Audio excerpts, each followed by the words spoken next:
রামনগর উপনির্বাচনে বিজেপি প্রার্থী দীপক মজুমদারের সমর্থনে মঙ্গলবার বাড়ি বাড়ি ভোট প্রচারে অংশ নেন বিজেপি প্রদেশ সভাপতি রাজীব ভট্টাচার্য। কৃষ্ণনগর নির্বাচনী অফিস থেকে বের হয়ে এদিন ব্যানার্জিপাড়া এলাকায় মেয়র দীপক মজুমদার ও পশ্চিম ত্রিপুরা লোকসভা কেন্দ্রের প্রার্থী বিপ্লব কুমার দেবের হয়ে ভোট প্রার্থনা করেন রাজীব বাবু।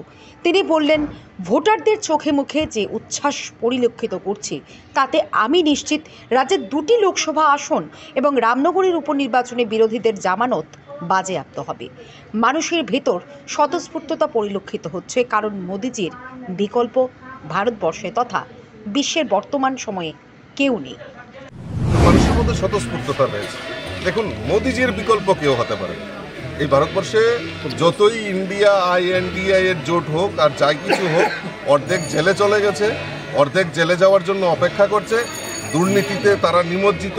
কিছু লোক ভারতীয় জনতা পার্টিতে সামিল হয়ে গেছেন। কাজে এখন ওই ইন্ডিয়ার শুধু আইটা বাকি আছে। সেটাও কবে যে আমাদের দলে আসতে পারে তার কোনো গ্যারান্টি নেই।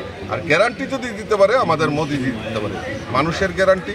এবং আমাদের এই সমাজের মহিলা হোক, যুবক হোক, সরকারি কর্মচারী হোক, কৃষক হোক, তাদের গ্যারান্টি আমাদের মোদিজি দিতে পারে। তো মানুষ গ্যারান্টির সঙ্গেই চলবে।